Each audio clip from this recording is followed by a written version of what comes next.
Okay, let's see how this translates into the actual piece. Okay, so I've got my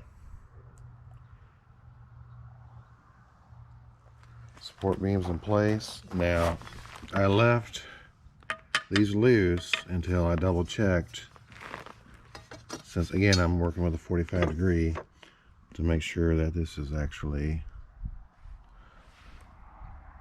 90 degrees, so 45 degrees at the angle. So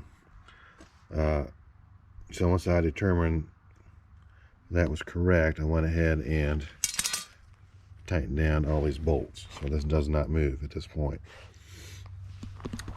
The second thing I did was my cross beam. I cut it to length. Okay, I found the center, which is right here.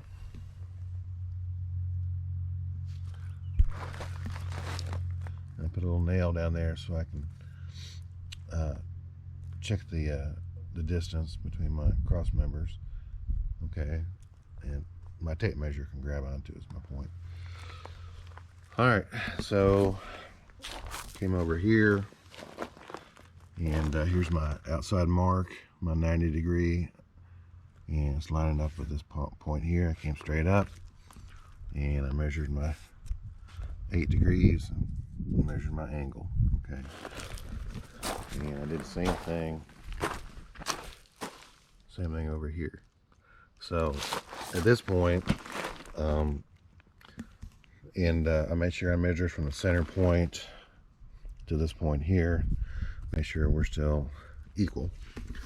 So everything is where it's supposed to be, everything is marked correctly, and now I am ready to cut out this notch. So, and I'll show you how I do that.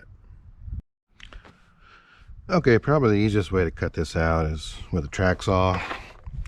I've got a Makita track saw here, although you can use just a regular skill saw too, but this thing is just really nice.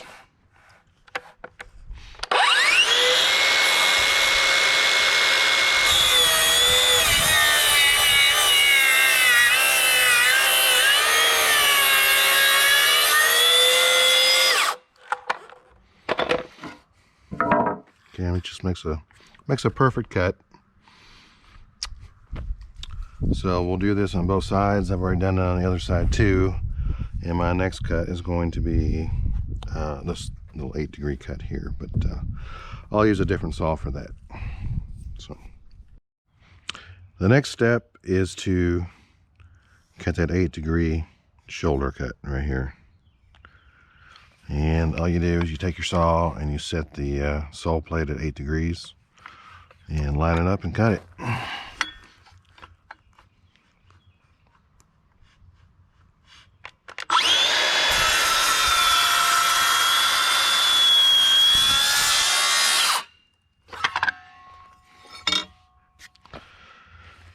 And that is it. I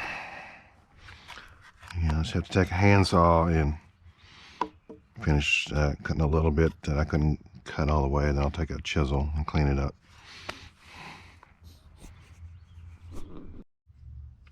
Okay, the next step is really simple. Once you've got your notch cut out, you line it back up where it belongs, and you take a pencil and you mark it.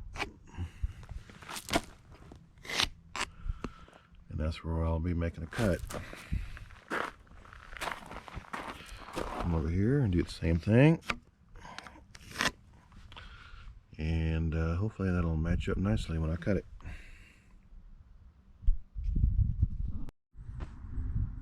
Okay, this is the finished product. I got my joints cut, everything fit fairly well. Not perfect because this is rough cut lumber, but good enough. It'll be strong enough. But you can see the joints. Not bad. That little center bracket goes in for the other tree tabs. So there'll be 2 tree tabs. You have one here, then one here, and that's what's going to be supporting this brace. And then I ran 2 screws to fasten.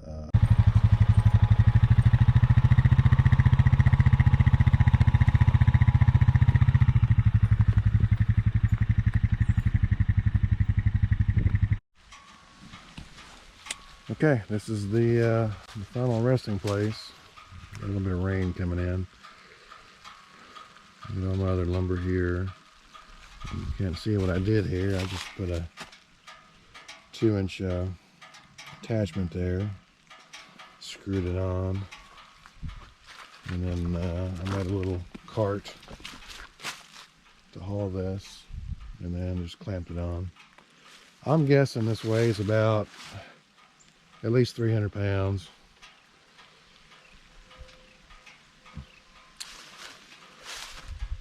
But right up there is going to be its final resting place. Okay, starting to rain. I'm gonna let you go.